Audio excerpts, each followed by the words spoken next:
Hello guys, welcome back to my YouTube channel Shahab reaction Urdu. तो उम्मीद रखता हूँ सारे दोस्त ठीक ठाक होंगे। आज का जो टॉपिक है एक बेहतरीन टॉपिक है। एक सिख भाई है, वो जो है डॉक्टर जाकिर नाइक से सवाल करता है कि हमारे जो गुरु नानक है, वो ये सिख लोगों का गुरु नानक जो होता है, बानी जो होता है, क्या वो मुस्लिम था, वो कैसे इंसान था। वो सिख जो है अपने जो बानी के बारे में डॉक्टर जाकिर नाइक से सवाल करता है। तो ये देखते हैं कि मज़ीद इस वीडियो में और क्या इन्फॉर्मेशन है। इस वीडियो के ऊपर रिएक्शन करते हैं। तो इस चैनल को सब्सक्राइब करें, लाइक करें, शेयर करें। आइए स्टार्ट करते हैं। Sethi. I'm a job seeker. In my religion, as you know, that Guru Nanak is the founder of our religion. क्या वे मुसलमान हैं? यही मेरा सवाल है। एक। भाई ने एक सवाल पूछा है। हमारा एक छोटा भाई जो सिख है, भारत से आया है। उसका कहना है कि वह सिख है और उसके धर्म के संस्थापक गुरु नानक हैं। उसने मुझसे सवाल पूछा है कि क्या गुरु नानक मुसलमान थे या नहीं। भाई, मुसलमान एक अरबी शब्द है जिसका अर्थ है वह व्यक्ति जो अपनी इच्छा ईश्वर को सौंप देता है। जो कोई भी अपनी इच्छा ईश्वर को सौंप देता है वह मुसलमान है। अब चूंकि मैं गुरु नानक से व्यक्तिगत रूप से नहीं मिला, इसलिए मैं निश्चित रूप से नहीं कह सकता कि वे मुसलमान थे या नहीं। मैंने गुरु ग्रंथ साहब पढ़ा है, जो सिखों का पवित्र ग्रंथ है, और सिख धर्म एक ऐसा धर्म है जो 10 गुरुओं में विश्वास करता है। पहले जो संस्थापक हैं गुरु नानक साहब और अंतिम गुरु गोबिंद साहब हैं। भाई ने मुझसे सवाल पूछा, अगर मैं गुरु ग्रंथ साहब को पढ़ूं तो क्या मैं गुरु नानक को मुसलमान मानूंगा। अगर मैं पहला श्लोक, पहला खंड, पहला श्लोक पढ़ूं तो गुरु ग्रंथ साहब आदि ग्रंथ का जपुजी कहलाता है। पहले खंड के पहले श्लोक को जपुजी कहा जाता है। इसमें कहा गया है कि सर्वशक्तिमान ईश्वर सत्य है। वह निर्माता है। वह भय और अभाव से मुक्त है। वह स्वयंभू है। वह शाश्वत है। वह महान है और दयालु है।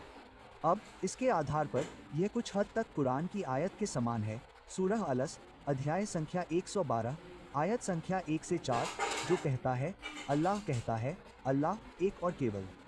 जबूजी यह भी कहता है कि वह उत्पन्न नहीं हुआ है। कहता है, अल्लाह एक और केवल, अल्लाह अल्लाह पूर्ण और शाश्वत। वह उत्पन्न नहीं करता, जानता है कि वह उत्पन्न हुआ है, उसके जैसा कुछ नहीं है। उद्धरण चिन्ह। फिर से अगर आप सिखवाद में पढ़ते हैं, सिख धर्म एकेश्वरवादी धर्म है और यह सर्वशक्तिमान ईश्वर को अव्यक्त रूप में कोमा के रूप में पुकारता है और प्रकट रूप को उमर कहा जाता है, और सर्वशक्तिमान ईश्वर को कई गुण दिए गए हैं। गुरु ग्रंथ में सिख धर्म में सर्वशक्तिमान ईश्वर को अकाल शाश्वत भी कहा जाता है। उन्हें करतार निर्माता कहा जाता है। उन्हें साहिब भगवान कहा जाता है। उन्हें परवतार पालन करने वाला कहा जाता है। उन्हें रहीम दयालु कहा जाता है। उन्हें करीम दयालु कहा जाता है। उन्हें वाह गुरु एकमात्र सच्चा ईश्वर कहा जाता है। अब गुरु ग्रंथ के इन पाठों के आधार पर मुझे लगता है कि गुरु नानक एक मुसलमान थे। मुसलमान का अर्थ है एक ऐसा व्यक्ति जो सर्वशक्तिमान ईश्वर को अपनी इच्छा प्रस्तुत करता है। लेकिन विद्वानों का कहना है कि यह सिख धर्म 15वीं शताब्दी के उत्तरार्ध में पंजाब की भूमि में 5 नदियों के तट पर उभरा, और विद्वानों का कहना है कि यह इस्लाम और हिंदू धर्म का मिश्रण है। विद्वानों का कहना है कि इन आयतों के आधार पर गुरु नानक एक ईश्वर में विश्वास करते थे। उनका मानना था कि ईश्वर का जन्म हुआ है। उनकी कोई छवि नहीं थी। वह सर्वशक्तिमान थे। मैंने व्यक्तिगत रूप से गुरु नानक के बारे में नहीं पढ़ा है कि वह पैगंबर मोहम्मद सल्लल्लाहु अलैहि वसल्लम में विश्वास करते थे या नहीं। मुझे व्यक्तिगत रूप से नहीं पता।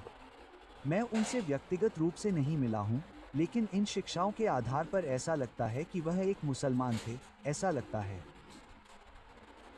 वह थे या नहीं मुझे नहीं पता, लेकिन दुर्भाग्य से समय बीतने के साथ इसमें भ्रष्टाचार होता गया।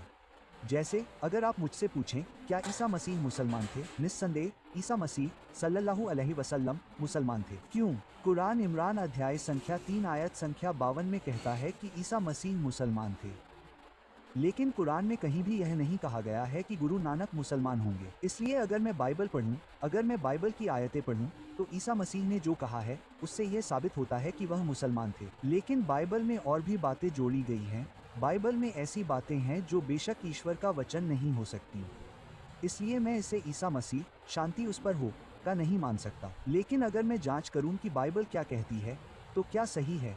क्योंकि कुरान कहता है कि मेरा मानना है कि ईसा अलैहिस्सलाम मुसलमान थे, अब्राहम मुसलमान थे। सूरह इमरान 3:67 में कहा गया है कि वह यहूदी या ईसाई नहीं थे, वह मुसलमान थे। इसलिए क्योंकि कुरान स्पष्ट करता है, मुझे गुरु नानक के बारे में कोई संदेह नहीं है, क्योंकि कुरान स्पष्ट नहीं करता है। लेकिन आयतों को देखकर मैं मानता हूँ कि आप मुसलमान हो सकते हैं, लेकिन आपको बाद में एहसास होगा, जैसा कि मैंने कहा, बाइबल में भ्रष्टाचार था। यहाँ भी हम पाते हैं कि लोगों ने गुरु नानक की पूजा करना शुरू कर दिया है।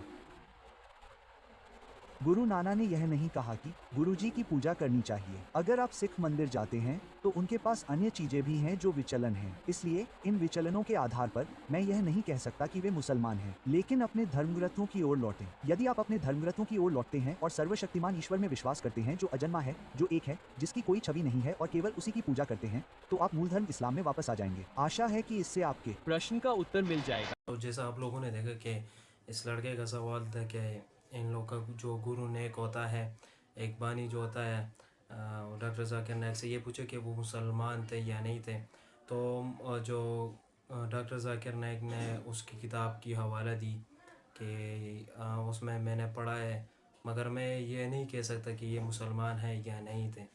तो आप लोगों ने इस वीडियो में देखा कि इस लड़कों को भी जवाब मिल गया और आप लोग को भी जवाब मिल गया कि आप लोगों ने भी। तो अगर वीडियो अच्छी लगी हो तो चैनल को ज़रूर सब्सक्राइब करें, लाइक करें, शेयर करें। इंशाल्लाह नेक्स्ट वीडियो में ज़रूर मुलाकात करेंगे।